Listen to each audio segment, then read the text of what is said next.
Shout out to Amazing HQ. I definitely got a taste of it when I was like imagining myself watching this year's draft. The Denver Nuggets select Ryan Dunn from the University of Virginia. One of my friends from Perk, Ryan, he just got drafted, I think it was like 28th, first round. So I was like, I would literally watch that entire night of that draft just to see if he went first round. And just like hearing his name get called, it kind of like gave me goosebumps almost.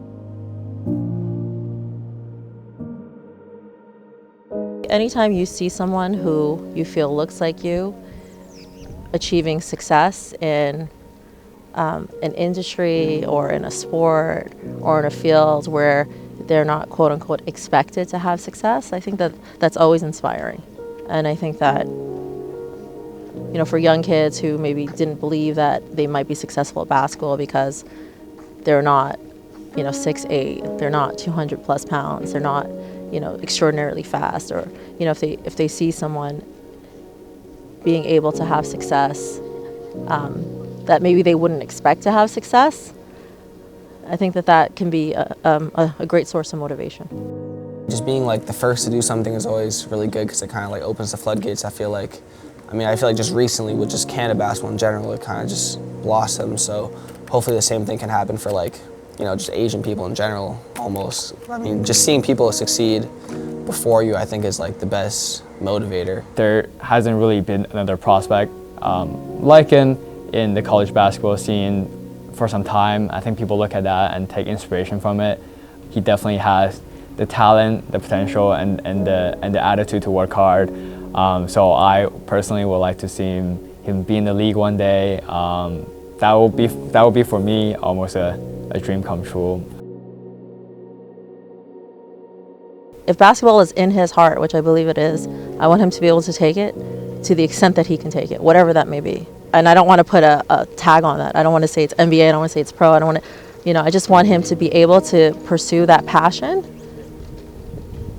as far as he can pursue it. As you start to move towards the next level, be confident. I think a lot of times, and we talk back to, when you were recruited, not a lot of people, right, gave you a scholarship or called you back or those things, but you got here and you're here for a reason, and it's going to be the same thing when you get to the next level. You have to keep surprising people, right?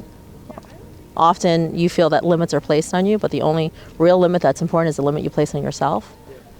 And there are so many things in this life that you can't control, but what you can control is your steadfast belief in yourself. You know, you can control the things that are within you, but not the things that are outside of you. So that's something that we try to hold on to and try to remember, particularly as you go through the ups and downs. You know, what's most important is like what you're keeping in your core. I mean, to be honest, you just gotta believe you're the main character. Like, if you're not the main character in your own story, then nothing's gonna happen. So, you gotta find like your thing, and if you love it, then believe in yourself, because no one else is gonna believe in you if you don't. So, I mean, my mom always tells me to just like stay the course, like, live yours. Like, my success is not gonna be the same as your success, which is not gonna be the same as someone else's success. Like, we all have different definitions. So whatever like kind of path you're on, just like embrace it, be grateful for what you have, and just like live yours, you know what I mean? Like live your own life. Well, my name's Xaivian Lee. Shout out to Amazing HQ.